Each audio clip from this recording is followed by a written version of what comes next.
Est-ce qu'on peut dire que le numérique est l'avenir de notre développement?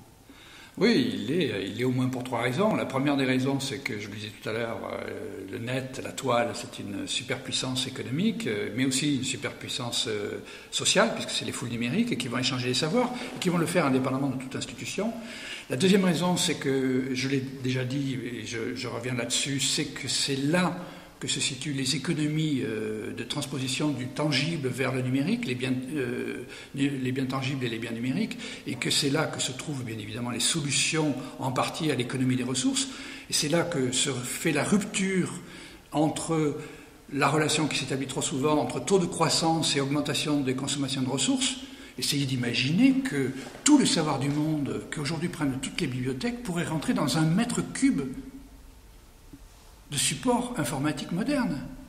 Donc ça veut dire que aussi toutes les télécommunications aujourd'hui nous permettent d'éviter de déplacer des milliards de tonnes.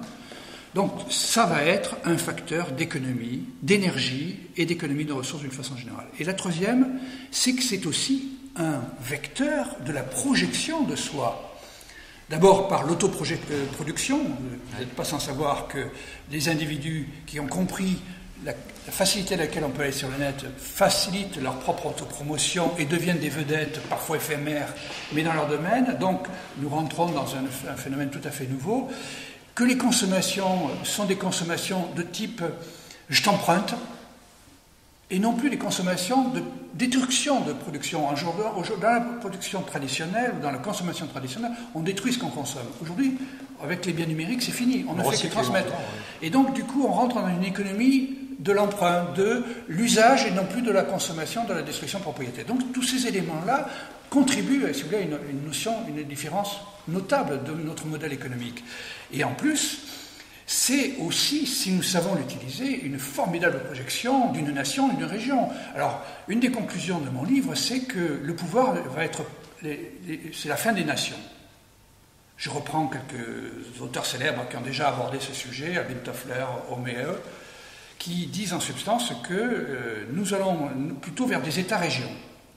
Et les régions, elles vont faire quoi? Elles vont s'associer ensemble, elles vont créer de véritables linkages, de véritables relations privilégiées en disant, voilà, les nations spécialisées dans la recherche sur le cancer, pardon, je rectifie, les régions, etc.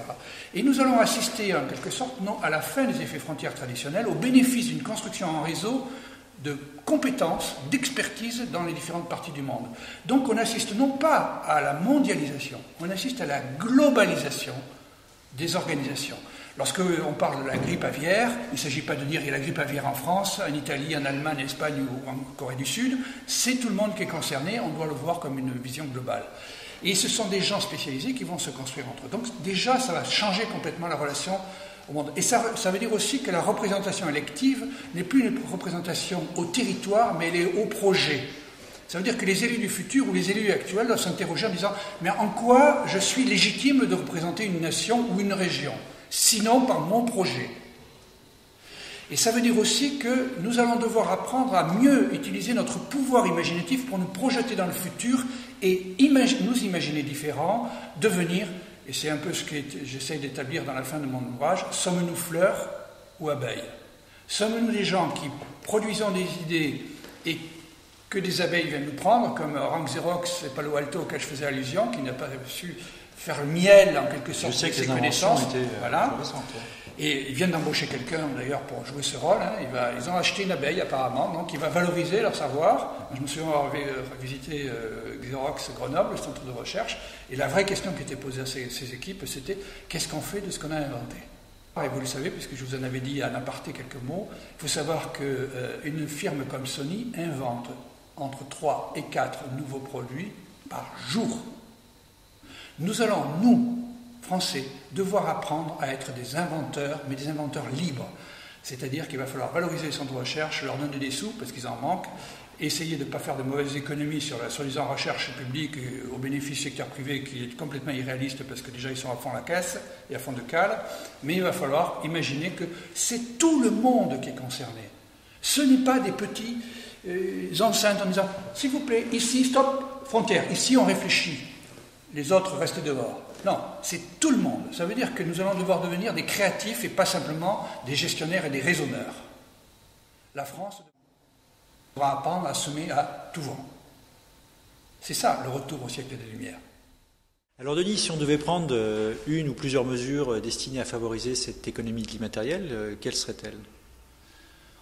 Bon, s'il devait y avoir une mesure, parce qu'il y a plusieurs idées qui me viennent à l'esprit, une mesure phare, ce serait celle qui consisterait à se différencier par une politique fiscale qui soit, il faut ne pas avoir peur des mots, un véritable dumping fiscal favorisant l'économie matérielle.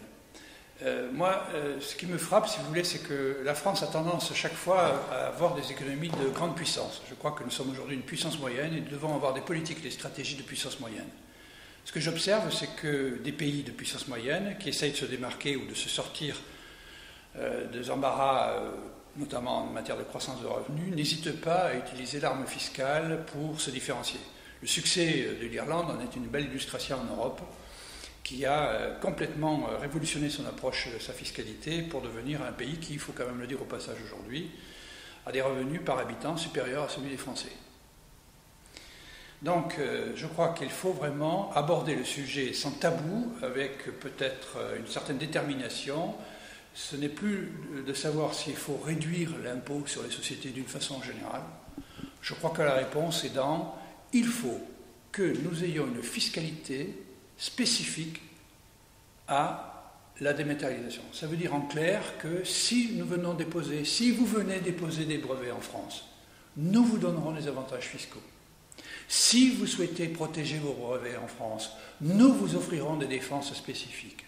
Si vous venez développer votre économie matérielle et votre recherche dans vos entreprises, nous vous aiderons à défiscaliser tous les frais que vous aurez engrangés.